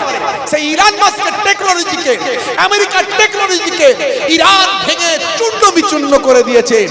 এর দ্বারাই ইরান আরেকবার কিন্তু আমেরিকাকে টেক্কা দিয়ে জিতে গেল। জোরে বলুন সুবহানাল্লাহ। আর আমাদের মাঝখানে, মুসলমানের মাঝখানে শুধু দ্বন্দ্ব লাগানোর চেষ্টা হচ্ছে ভাই আমার, শিয়া, সুন্নি, হানাফি, শাফি, মালিকি, হাম্বালি, দেওবন্দি, তবলিগি, আলে হাদিস, লামাজহাবি, বেরেলি, ফুরফুরা, এখন আবার এদিকে ভাইজান, ওদিকে মুফতি সাহেব, ওদিকে মৌলানা সাহেব, ভাই আমার ওদিকে গোলতলা, ওদিকে তালতলা, ও মানে আরো ছোট ছোট করছে। হ্যাঁ ভাইরা আমার মুজাদ্দিদুজ্জামান দাদা হুজুর কেবলার আমরা মাসলাকটা মেনে চলি, উনি আমাদের নেতা। কিন্তু উনি বলে গেছেন যে আমার বাবা এটা দল নয়, এটা আমার দল নয়, আমার দল নয়, উনি আমাদের লিডার, উনি আমাদেরকে ব্যাখ্যা করে দিয়েছেন, পথ দেখিয়েছেন। এই জন্য আমরা বলি মাসলাকে মুজাদ্দিদুজ্জামান, সিলসিলায় মুজাদ্দিদুজ্জামান। সিলসিলা মানে নেটওয়ার্ক, কিন্তু এটা দল নয়। তিনি বারবার বলে গেছেন দলটা হলো হিজবুল্লাহ, আল্লাহর দল, দলটা হলো আহলে সুন্নাহ ওয়াল জামাত, আহলে সুন্নাতুল জামাতের দল। জোরে বলুন সুবহানাল্লাহ। দাদা হুজুর কেবলা সব সময় হক কথা বলে গেছে। বাবা ভেঙে টুকরো টুকরো করে ফেলুন ইসলামটাকে। দুশ্মনরা আমাদেরকে কখনো এক হতে দেয় না, সব সময় আমাদেরকে ভেঙে টুকরো করতে চায়। আর আমরা নিজেদের আমিত্বর জন্য আমরা আমাদের দল তৈরি করি। বুঝতে পারছি ভাইরা আমার, আখিরি জামানা, কিয়ামতের আলামত। এই জন্য আপনাকে আমাকে আরো শিখতে হবে, শিক্ষিত হতে হবে, আর এই সমস্ত নেশা, অন্যায়, অত্যাচার, পাপাচার থেকে দূরে থাকতে হবে। তারা চায় আমাদের যুব সমাজকে পাপে মগ্ন করে রাখতে। এই জন্য তারা ফ্রি ফায়ার তৈরি করেছে, মোবাইলে গেম তৈরি করেছে, লুডো তৈরি করেছে, মোবাইলে পাবজি তৈরি করেছে, মোবাইলে বিভিন্ন রকম গেম দেয় ভাই আমার, তাস দেয়, বিভিন্ন রকম লটারি দেয়, কত রকমের কি মোবাইলে, যাতে করে আমাদের যুব সমাজ ওই খেলার মধ্যে নিজেকে মগ্ন করে রাখে। কাজ কারবার, টেকনোলজি, ভাবনা, মানুষকে সচেতন করা, শিক্ষা দীক্ষা ভাই আমার, তারা যেন ডেভেলপমেন্ট করতে না পারে। মাথায় রাখবেন, আজ থেকে প্রতিজ্ঞা করুন, নিজের সন্তানটাকে সুশিক্ষায় শিক্ষিত করবেন, আল্লাহর পথে ফিরে আসবেন। একমাত্র আপনাকে আমাকে হেফাজত করতে পারেন কে? যেটা বলেন কে? এ তরুণ যুবকেরা, হে আমার বন্ধুরা, শুনে রেখে দিন বাবা, জেনে রেখে দেন, আমার আল্লাহ বলছেন বান্দারে, বাল তুসিরুনাল হায়াতাদ দুনিয়া ওয়াল আখিরাতু খায়রুন ওয়া আবকা। এই দুনিয়া হলো তোমাদের জন্য ক্ষণস্থায়ী, পরকালটা হলো তোমাদের জন্য চিরস্থায়ী। এই দুনিয়া হলো তোমাদের জন্য অল্প দিনের। ওরে বান্দা শুনে রেখে দাও, হে যুবক, তুমি তোমার জীবনে কত মানুষকে মরতে দেখেছ, তুমি তোমার জীবনে কত মানুষের জানাজায় অংশ নিয়েছ, কত মানুষকে কাফন পড়তে দেখেছ, কত মানুষকে দাফন করতে দেখেছো। ওরে যুবক, তুমি কতদিন বেঁচে থাকবে একবারও কি ভেবেছো? আমার আল্লাহ জানিয়ে দিয়েছেন প্রত্যেক প্রাণী মাত্রই মৃত্যুর আস্বাদ গ্রহণ করবে। মৃত্যুর সময় যখন হয়ে যাবে একটু এদিক ওদিক করা হবে না। এসো আল্লাহর পথে চলে এসো। হে যুবক, তোমার একটা মালিক আছে, সেই মালিককে ভুলে যেও না। মালিককে যদি সন্তুষ্ট করে রাখো, যখন তুমি বিপদে পড়বে মালিকও তোমাকে সাহায্য করবে। কারণ মালিককে তুমি রাজি করেছো, মালিক তোমার বিপদে একা ছেড়ে দেবে না। মালিক তোমার বিপদে ছেড়ে দেবে নাকি? তুমি মালিকের কথা শুনেছো, মালিকের কাজ করেছো, আর তুমি বিপদে পড়লে মালিক তোমাকে ছেড়ে দেবে, ছেড়ে চলে যাবে ভাবছো? না, যাবে না। এটা আবার ওই মালিক, মহান আল্লাহ মালিক। জোরে বলুন সুবহানাল্লাহ। দুনিয়ার মালিক প্রতারণা করতে পারলেও করতে পারে, কিন্তু আমার আল্লাহ কখনো তার কথার খেলাফ করেন না। জোরে বলুন সুবহানাল্লাহ। বন্ধুরা আমার, তরুণ যুবকেরা আমার, আল্লাহ বলছেন বান্দারে তোমাদের উচিত আমি আল্লাহ আমার ইবাদতটা করা।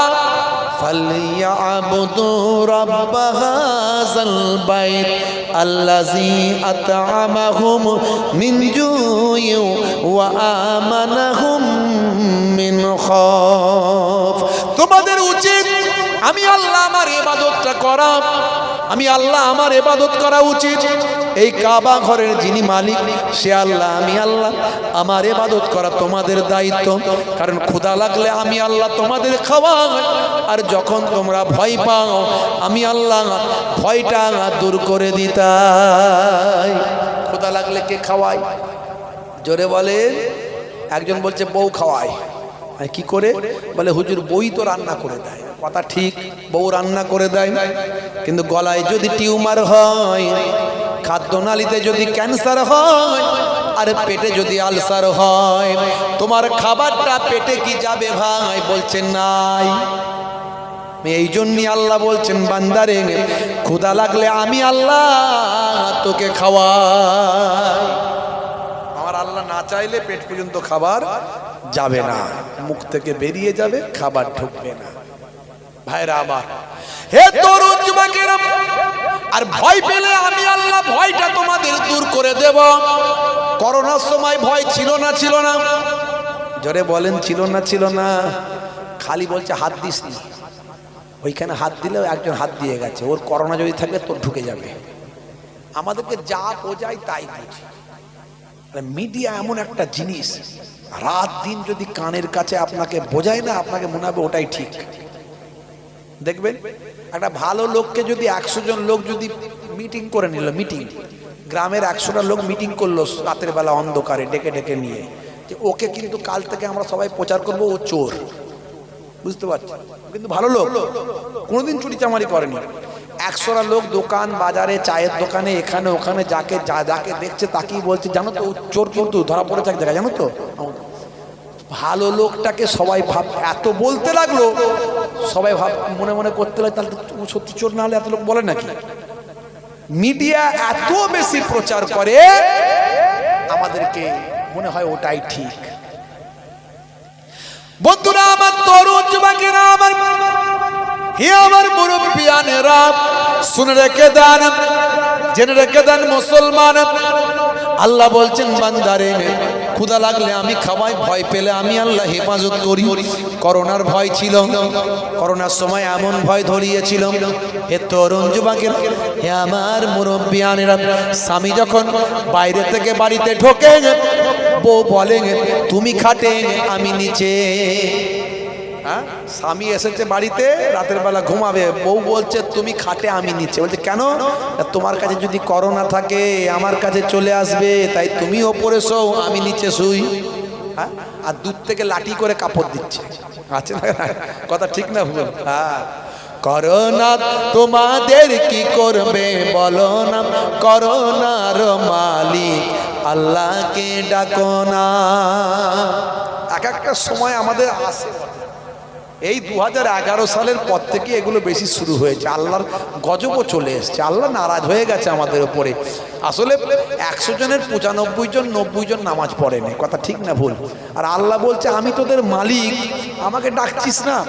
আল্লাহ নিজে কোরআনে অন্য জায়গায় বলে দিয়েছেন, ইয়া আইয়ুহাল্লাযীনা আমানু লা তুলহিকুম আমওয়ালুকুম ওয়ালা আওলাদুকুম আন যিকরিল্লাহ ওয়া মান ইয়াফআল যালিকা ফাউলাইকা হুমুল খাসিরুন।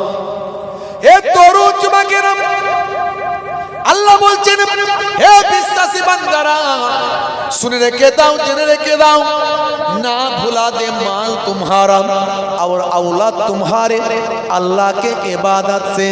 যদি তোমরা তোমাদের মাল মাতা সন্তান সন্ততি তোমরা তোমাদের আলা উলাদ পেয়ে কাজ কারবার পেয়ে যদি তোমরা আমি আল্লাহকে ভুলে যাও, যদি আমি আল্লাহ আমার ইবাদতটা ভুলে যাও, তাহলে শোনো আমি আল্লাহ বলি তোমরা ক্ষতিগ্রস্ত হবে, ধ্বংস প্রাপ্ত হবে। আমরা ক্ষতিগ্রস্ত হয়েছি না হয়নি? জোরে বলে, হচ্ছি না হয়নি? একটার পর একটা আমরা বিপদে আছি। ভালো করে দেখুন, শান্তি আমাদের নাই। 2011 সাল 12 সাল 14 সালের পর থেকে এই 10 বছর আমাদের শান্তি নাই। কখন শুনছি চাচা যাচ্ছ কোথা, বলে আধারের সঙ্গে রেশনের লিঙ্ক করতে। পরের দিনে আবার চাচা যাচ্ছ কোথায়, বলে ভোটারের সঙ্গে প্যান কার্ডের লিঙ্ক করতে। চাচা যাচ্ছ কোথায়, পরের দিনে আবার বলছে যাচ্ছ কোথায়, কাজ ফাজ ছেড়ে দিয়ে জিরো ব্যালেন্স অ্যাকাউন্ট করতে। সর্বনাশ, প্রত্যেক দিন তো শুধু যাচ্ছ চাচা, যাচ্ছি বটে, কাজ কিন্তু হয় না। হ্যাঁ ভাইরা আমার, শুনলাম নাকি অনেক টাকা পয়সা অ্যাকাউন্টে ঢুকবে, 15 লাখ না কত লাখ, তাও তো ঢোকে না। জিরো ব্যালেন্স অ্যাকাউন্ট করে বসে আছি, আছে না নাই? ভাইরা আমার, একটার পর একটা লেগেই আছে, লাইন দিচ্ছে টাকা পাল্টাবে। ওই টাকাতে নাকি চিপ আছে। চিপ কি চিপ রে বাবু? বলছে এমন চিপ আছে, কে বলছে সোনা আছে, কে বলছে ওর ভিতরে এমন ক্যামেরা করা আছে সব ধরা পড়ে যাবে, কে বলছে ওই চিপে ভাই কেউ মানে জাল নোট বানাতেই পারবে না, সঙ্গে সঙ্গে অ্যাটাক করে ফেলবে। চিপ সঙ্গে সঙ্গে নেটওয়ার্ক এমন দেবে, সেখানে মোবাইল বাজতে শুরু করে দেবে। কত রকমের কথা। পরে আবার এখন শুনছি জাল নোট হচ্ছে, টাকা পাচার হচ্ছে, কত রকমের কি হয়ে যায়, বুঝতে পারছি। তো যাই হোক ভাইরা আবার, সেখানে টাকা চেঞ্জ করতে গিয়ে কত লোক মরে গেল টাকা পাল্টাতে গিয়ে। মানে একটার পর একটা বিপদে কিন্তু আমরা আছি, শান্তিতে নাই মুসলমান। আবার এই এসআইআরের জ্বালা যন্ত্রণা এসেছে, এ এখন কবে যে যাবে আল্লাহ জানে। এ মনে এখন যাবে না, এ অত সহজে ছাড়বে না।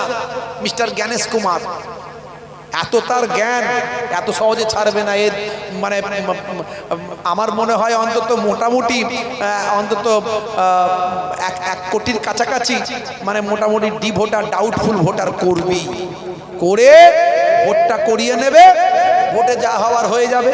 তারপরে আবার বলবে 1 কোটি লোককে বা এই 90 লাখ 80 লাখ লোককে তো ডিটেনশন ক্যাম্পে রাখা যাবে না, আর গুলি করেও মেরে দিলে সারা বিশ্ব। এখন আধুনিকতার যুগ, এখন তো আগের মতো ব্যাপার নাই। হিটলার সব গ্যাস চেম্বারের ভিতরে ঢুকিয়ে গ্যাস ফ্যাস বাস্ট করে মেরে দিয়েছিল ইহুদিদেরকে, বুঝতে পারছেন? সেসব তো সময় এখন নাই। সারা বিশ্বে ভারতের বদনাম হয়ে যাবে, অর্থাৎ মারতেও পারবে না। তা কি করবে রে বাবু? গুলিও করতে পারবে না, ডিটেনশন ক্যাম্পে বসে বসে খাওয়াতেও পারবে না। বলবে এক কাজ করো, ফের নামগুলো ফের তোলা হবে, ফের চেষ্টা করে যাও, নাম উঠবে। ওই নাম উঠতে উঠতে আবার কতদিন যাবে এখন আল্লাহই জানে। পরিস্থিতি খুব খারাপ। মানে এক একটা সময় এক এক রকম যায়, টেনশন, চিন্তা, ঠেলার নাম বাবাজি। হ্যাঁ ভাইরা আমার, করোনার সময় একরকম গেছে, সে পেরেশান। আমাদের ওখানে ওই কি বলবো, বাঁকুড়ার ওদিক থেকে একটা ডেড বডি, মানে ডেড বডি যে মরে যাবে সে তো কেউ হাত দেবে না। হাত দেবে? করোনার সময় হাত দিত? ওরে বাপ রে বাপ, বাপ মরে গেছে, ছেলে হাত দিচ্ছে না। কিন্তু আমাদের এই মুসলমানদের একটা ইমানি শক্তি আছে, তো আমরা ওসব করোনা ফরোনা মানতাম না। ধর করোনা খামায়, জোর করে চাপে পড়ে অনেকে ইঞ্জেকশন নিয়েছে, তাই। আমি তো ইঞ্জেকশন নিইনি, আবার বললে আবার এখন জানলে দিয়ে দেবে নাকি বলা মুশকিল, বুঝতে পারছেন? ইঞ্জেকশন নিইনি আমি, এখন জানলে আবার বিপদ আছে। আবার মিডিয়ায় ফিডিয়ায় দেবে না, জানো আবার বিপদ হয়ে যাবে, করোনার ইঞ্জেকশন নাই। বলছে এখন যারা নিয়েছে তারা নাকি আবার বলছে যে নিয়ে আবার সাইড ইফেক্ট দেখা দিচ্ছে, কি হচ্ছে না আল্লাহ জানে। তো যাই হোক, তো মানে ডেড বডি মরে গেলে কেউ হাত দিত না ভয়ে। এই মুসলমানদের জানে ভয়টাই কম আছে, তাদের ইমানি শক্তি আছে। আর যাই হোক, ধর বাবু মরি তো মরবে, একদিন মরবো, লোক মরে তো একবার 5 বার মরে নাকি? তো তোর বাপ মরে গেছে, এখানে খাটেতে পচে পচে গ্যাস বেরোবে নাকি? কুকুর বাদরে খাবে? চল, তোদেরকে কিছু করতে হবে না, আমরা গিয়ে দেখে নিচ্ছি কি করতে হবে। বলে ওরাই খাটে করে নিয়ে গিয়ে, মুসলমানরা নিয়ে গিয়ে, অনেক ভিডিও এরকম ভাইরাল হয়েছে, আপনারা দেখেছেন, অনেক ছবি বেরিয়েছে। তো এখন ডেড বডি একটা বাঁকুড়া থেকে কলকাতায় নিয়ে যাচ্ছে, বুঝতে পারছেন? তো এখন ডেড বডি রাস্তা দিয়ে ফাঁকা শুনশান, তখন তো কোনো গাড়ি ঘোড়া সব বন্ধ, কোনো একটাও চলবে না, সব শুনশান। এবারে রাতের বেলা, বিকাল বেলা, সন্ধ্যে গাড়িটা ছেড়েছে যেন রাত্রে 12টা 1টা 2টোর মধ্যে গিয়ে কলকাতায় পৌঁছে যাস। এখন পেছনে সুন্দর করে প্যাকিং করে, একদম সুন্দর করে রেডি করে, পেছনে ওই যে 407 গাড়িগুলো করে দিয়ে, ড্রাইভার আর হেল্পার মুখে মাস্ক লাগিয়ে, ভাই আমার স্যানিটাইজার মেরে টেরে নিয়ে ওরা ওদের মতো করে প্যাকিং হয়ে বসে গাড়ি চালাচ্ছে। ফুল পিকআপে গাড়ি চালিয়ে যাচ্ছে, রাস্তাঘাটে কেউ ধরার নাই, বলারও নাই। মোটামুটি অনেক দূর গাড়ি চালিয়েছে, গাড়ি চালিয়ে রাত্রে 8টা-9টা বেজে গেছে। ভাবছে একটু চা পানি কিছু খেলে হতো, অনেকক্ষণ গাড়ি চালাচ্ছি। তো আমাদের কামারপুকুরের ওখানে, জাস্ট ফর এক্সাম্পল আর কি, কামারপুকুরের ওখানে ওরা দোকান খুঁজছে যে কোন দোকানে একটু চাটা পাওয়া যাবে, সন্ধ্যায় যদি একটু পাওয়া যায়। রাত্রে 7টা-8টা বাজছে। আর ওই কামারপুকুরে একটা লোকের এমার্জেন্সি ছিল কলকাতায় যাওয়ার। সে বেচারা বিকাল 5টা থেকে 4টে থেকে দাঁড়িয়ে আছে, যদি কোনো গাড়ি তুলে নিয়ে যায়। কেউ নিয়ে যায়নি, রাত্রি 8টা পর্যন্ত বসে আছে, বুঝতে পারছেন? 8টা বাজছে, তখনও দাঁড়িয়ে আছে, তার এমার্জেন্সি, যেতেই হবে যে কোনোভাবে, সারা রাত দরকার অপেক্ষা করব।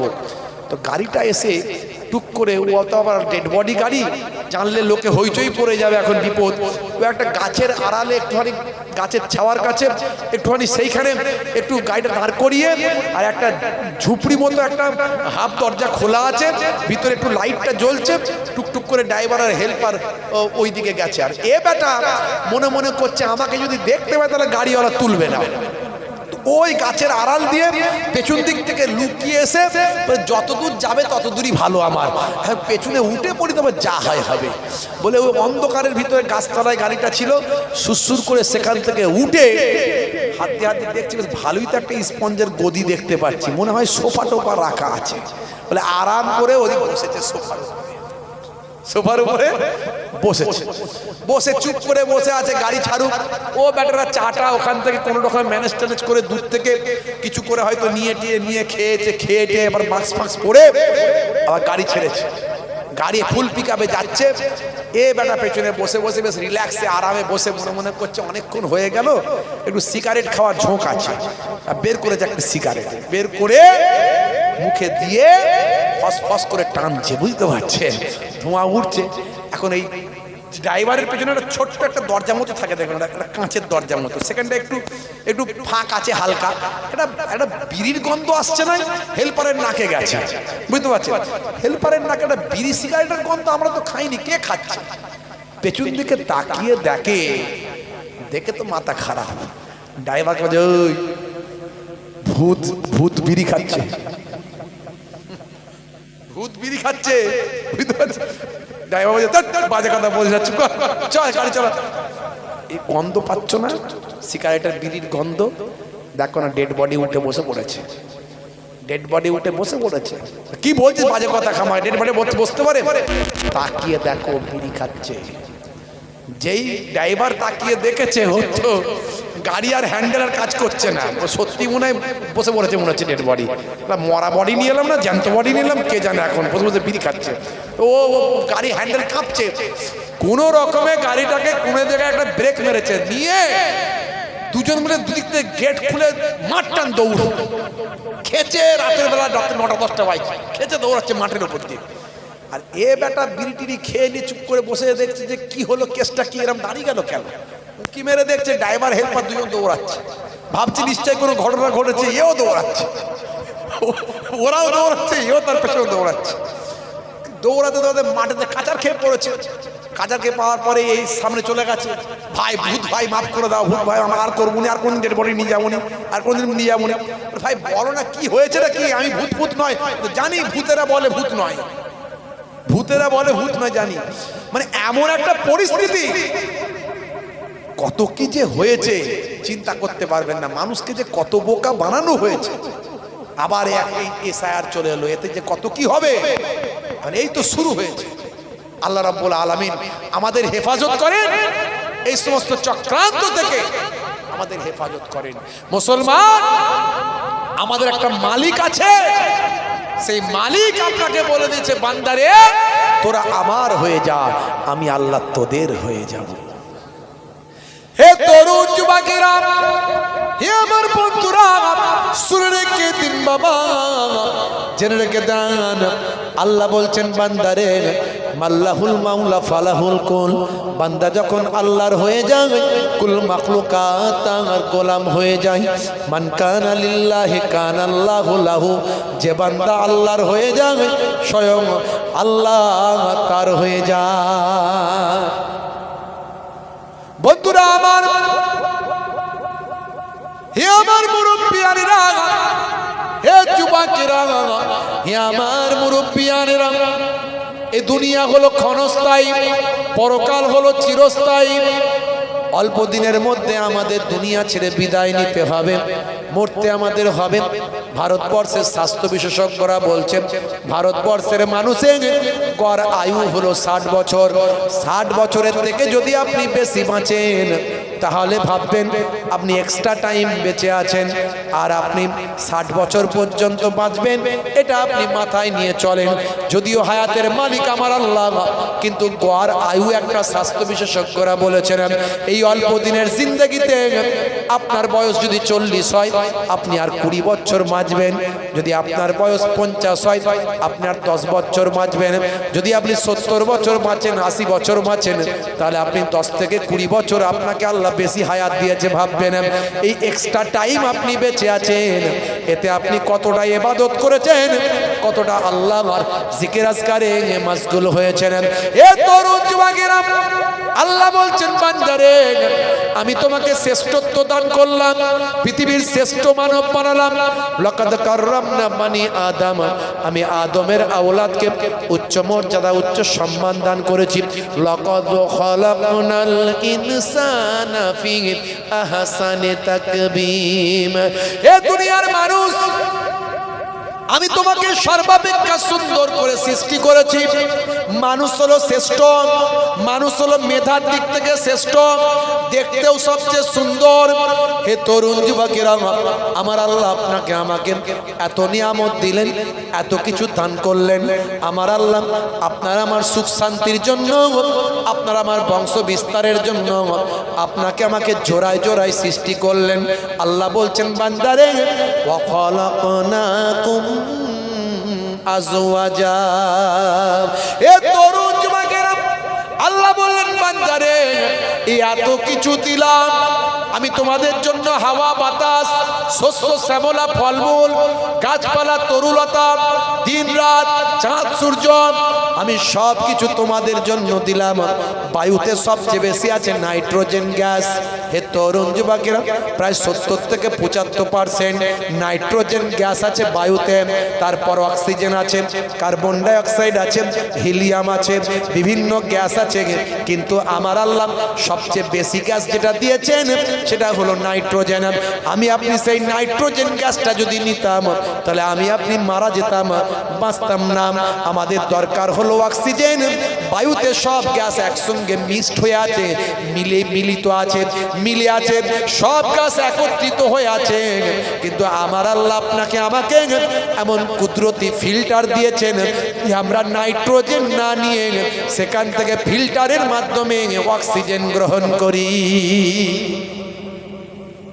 এত নিয়ামত আল্লাহ আপনাকে আমাকে দান করলেন, কত কিছু দান করলেন আল্লাহ আমাকে আপনাকে। একবার ভাবুন, আপনার শরীরের প্রত্যেকটা অঙ্গ প্রত্যঙ্গ নিয়ে যদি আপনি একটু গবেষণা করেন আপনি অবাক হয়ে যাবেন, অবাক হয়ে যাবেন। যার দুটো চোখ নাই তাকে জিজ্ঞাসা করুন ভাই চোখের কতটা মূল্য, সে আপনাকে বলবে। আমার আপনার চোখ আছে তো আমরা মূল্যটা বুঝি না। যার হাত নাই তাকে জিজ্ঞাসা করুন, ভাই এই তোমার যে হাত নাই কোনো অসুবিধা হয়? হাতের কতটা মূল্য সে জানে। যে কথা বলতে পারে না সে জানে, যে বোবা সে জানে যে কথা বলার কতটা মূল্য। যে কানে শুনতে পায় না সে জানে যে সোনা কতটা মূল্যবান ব্যাপার, সোনার দাম কত। তাহলে আমি আপনি, আমাকে আপনাকে আল্লাহ সব নিয়ামত দিয়েছেন, মাত্র একটা ঘন্টা দিনে ইবাদত করতে বলেছেন। 5 ওয়াক্ত নামাজ, 5 ওয়াক্ত নামাজ একটা ঘন্টা, 12 মিনিট করে সময় দিলে 5 12 60, 1 ঘন্টায় 5 ওয়াক্তের নামাজ হয়ে যায়। 1 ঘন্টা যদি নামাজে দিতেন, আমার আল্লাহ নিজেই বলেছিলেন, হে মুয়াজ্জিন নামাজের জন্য ডাকো। যখন মুয়াজ্জিন আযান দেয় আমরা মনে মনে করি, যারা গান বাজায় তারা গানের সাউন্ড কমিয়ে দেয়, যারা টিভি দেখে টিভি বন্ধ করে না, টিভি সাউন্ড কমিয়ে দেয়। আজান হচ্ছে রে সাউন্ডটা কমা, আজান হচ্ছে সাউন্ডটা কমা। মনে মনে করে সাউন্ড কমালেই মনে হয় আজানের হক আদায় হয়ে গেল, আজান দেওয়ার কাজ হয়ে গেল। আর আমার মায়েরা যারা মাথায় গায়ে কাপড় থাকে না, আজান হলে একটু ভালো করে মাথায় গায়ে কাপড়টা দিয়ে একটু বেশ ভালো হয়ে গেল। আসলে আজানের উদ্দেশ্য ওটা নয়, আজানের উদ্দেশ্য বান্দা নামাজে এসো। জোরে বলুন সুবহানাল্লাহ। পুরুষ মানুষরা মসজিদে চলে আসবে, জামাতে নামাজ পড়বে। যে অবস্থায় সাহাবায়ে কেরামরা যে অবস্থায় থাকতেন, কাজ করছেন, ব্যবসায় দোকানদারি করছেন, আজান যেই হলো সঙ্গে সঙ্গে সব ছেড়ে দিয়ে মসজিদে গিয়ে জামাতে নামাজটা আদায় করে নিল। মায়েরা বাড়িতে নামাজ পড়বেন আর আমার ভাইয়েরা মসজিদে গিয়ে নামাজ পড়বেন। আজানের উদ্দেশ্য হলো এটা, কিন্তু আমরা সেই নামাজ ছেড়ে দিয়েছি। সবচেয়ে বড় ইবাদত, সবচেয়ে বড় ইবাদত হলো নামাজ। নামাজের থেকে বড় ইবাদত কিছু নাই। তবে শুধু নামাজ পড়লেই যে শেষ তা নয়, নামাজও পড়ছে চিটিংবাজিও করছে, নামাজও পড়ছে বাপ মায়ের সঙ্গে মামলা করছে, নামাজও পড়ছে বাপ মাকে পিটছে, খেতে দেয় না, নামাজও পড়ছে ঘরে এসে বউকে মারছে, নামাজও পড়ছে ওজনে ঠকাচ্ছে, আলছেটে বাড়াচ্ছে, ভাইয়ের মাল আত্মসাৎ করছে, ছেলের বিয়েতে মোটা পণ নিচ্ছে। নামাজি দাঁড়িওয়ালা এরকম অনেক আছে না? নাই, অনেক আছে। নামাজটার হকটাকে আদায় করতে হবে, নামাজটাকে কন্ট্রোল করতে হবে, নামাজটাকে ঘিরে রাখতে হবে। নামাজ পড়বেন, আপনার পোলাইট ব্যবহার করবেন, মিষ্টি ব্যবহার, এত সুন্দর ব্যবহার করবেন মানুষের জ্বলা অন্তর যেন ঠান্ডা হয়ে যায়। আপনি নামাজ পড়ছেন, ভাই আমার ইবাদত বন্দেগী করছেন, নবীর সুন্নতগুলোকে পালন করবেন। রাস্তা দিয়ে যাচ্ছেন, পেরেক কাঁচ ভাঙা পড়ে আছে, আপনি দেখেছেন সরিয়ে দেন, পরবর্তী পথিকের পায়ে না লেগে যায়। পথহারা মানুষকে পথ দেখান, ভাই আমার অন্ধ মানুষকে রাস্তা পার করে দেন, ক্ষুধার্ত মানুষের মুখে অন্ন তুলে দেন, প্রতিবেশী যদি বিপদে পড়ে সাহায্যে ছুটে যান। ভাইরা আমার, কেউ অসুস্থ আছে, সুস্থতার চেষ্টা করুন, ছোটদের স্নেহ করুন, বড়দের সম্মান করুন, পিতামাতার খেদমত করুন। মাঝে মাঝে পিতামাতার কাছে ভালো খাবারটা নিয়ে এসে মুখের সামনে দেন। দোয়া করো আব্বা বলতে হবে না, দোয়া জবান সে नहीं দিল সে होता है। বাম্মা যদি রাজি হয়ে যায়, হুমা জান্নাতো কা ওয়া নারো কা। ভাইরা আমার, বাম্মাকে ট্রিটমেন্টের দরকার, মায়ের শরীর অসুস্থ, পয়সা খরচ করার ভয়ে ছেলে বলছে আর বেশি দিন বাঁচবে না, খরচা করে কি হবে, অবস্থা খুব খারাপ। তা বললে তুমি ট্রিটমেন্ট করবে না? তোমার সামর্থ্য অনুযায়ী যতটুকু ক্ষমতা আছে তোমাকে ট্রিটমেন্ট করে যেতে হবে। মায়ের মনটা খুশি হবে। বাঁচা না বাঁচা আল্লাহর হাতে। মা তোমার জন্য দোয়া করবে, সেই দোয়াতে আল্লাহ তোমাকে জান্নাত দান করে দেবে। মায়ের দোয়া বড় দোয়া, মায়ের তুলনা হয়নি আর হবে না। সাহাবী জিজ্ঞাসা করলেন, হে তরুণ যুবকেরা, আল্লাহর নবীর সাহাবী জিজ্ঞাসা করলেন, মান আহাক্কু বিহুসনি সাহাবাতি। আল্লাহর নবী বললেন, ক্বালা উম্মুকা, ক্বালা সুম্মা মান, ক্বালা উম্মুকা, ক্বালা সুম্মা মান, ক্বালা উম্মুকা, ক্বালা সুম্মা মান, ক্বালা আবুক। আল্লাহর নবী আল্লাহ রাসূলকে সাহাবী জিজ্ঞাসা করলেন, ইয়া রাসূলুল্লাহ, হাবিবাল্লাহ, কে আমার কাছ থেকে বেশি সদ্ব্যবহার পাওয়ার যোগ্য? আল্লাহর নবী বলেন, তোমার আম্মা জান। সাহাবী জিজ্ঞাসা করলেন, ইয়া রাসূলুল্লাহ, হাবিবাল্লাহ, তারপরে কে? আল্লাহর নবী বলেন তোমার আম্মা জান। সাহাবী বলেন তারপরে কে? আল্লাহর নবী বলেন তোমার আম্মা জান। সাহাবী বলেন ইয়া রাসূলুল্লাহ তারপর কে? আল্লাহর নবী বলেন তোমার আব্বা জান। তাহলে আপনি কি করবেন? এই হাদিস দ্বারা আপনি কি ভাবলেন? তাহলে ঈদের সময় মাকে 3টে শাড়ি দেবো আর আব্বাকে একটা লুঙ্গি দেবো নাকি? কথা ঠিক না ভুল? এই হাদিস দ্বারা তাই তো বুঝলেন নাকি, যে মাকে তাহলে 3টে শাড়ি দেবো ঈদের সময় আর আব্বাকে একটা দেবো, যেহেতু নবী 3বার মায়ের কথা বলেছে। অন্য জায়গায় আল্লাহর নবী বলেন যদি তোমার বাপ মা দুজনে একসঙ্গে ডাক দেয়, বাবা ছেলে বলে ডাক দেয়, বাবা আব্দুল জব্বার আব্দুল সত্তার বলে ডাক দেয়, তাহলে তুমি কার ডাকে আগে সাড়া দেবে? বলেন তো দেখি, কার ডাকে সাড়া দেবেন? বলেন, কার ডাকে দেবেন? আব্বার ডাকে দেবেন আগে। কারণ আপনার আব্বা হলেন আপনার এবং আপনার মায়ের দুজনেরই গার্জিয়ান। জোরে বলেন সুবহানাল্লাহ। ইসলাম মানলে কাউকে ছোট করা হয় না, ইসলাম বুঝতে হয়। বুঝলে বুঝপাতা, না বুঝলি তেজপাতা। যারা বোঝে না তারা ইসলামের বিরোধিতা করে। ইসলাম সবাইয়ের অধিকার বুঝিয়ে দিয়েছে। হে তরুণ যুবকেরা, হে আমার বন্ধুরা, হে আমার মুরব্বিয়ানিরা, শুনে রেখে দিন বাবা, জেনে রেখে দেন। হযরতে ওয়াইস কুরনি রাহমাতুল্লাহ আলাইহি, আপনারা নাম শুনেছেন, মস্ত বড় আল্লাহর মাহবুব বান্দা। তিনি একজন তাবেঈ ছিলেন। আল্লাহর নবীর যুগে তার জন্ম হয়েছিল, কিন্তু সাহাবী হওয়ার সুযোগ তিনি পাননি। তার কারণ হলো তার আম্মা জান বাড়িতে অসুস্থ ছিলেন। আল্লাহর নবীর প্রতি তার অনেক মহাব্বত ছিল, আল্লাহর নবীর প্রতি তার অনেক ভালোবাসা ছিল। নবীর একজন আশিক ছিলেন, আশিকে রাসূল ছিলেন। কিন্তু তার মা অসুস্থ থাকার কারণে আল্লাহর নবীর দরবারে যাবার মতো তার ক্ষমতা হয়নি। হে তরুণ যুবকেরা, ওহদের যুদ্ধে যখন আল্লাহর নবীর দান্দান মোবারক যখন শহীদ হয়েছে, কুরন এলাকার মানুষ হযরতে ওয়াইস কুরনি যখন শুনতে পারলেন আল্লাহর নবীর দান্দান মোবারক শহীদ হয়েছে, তখন তিনি নবীর ইশকে পাগল হয়ে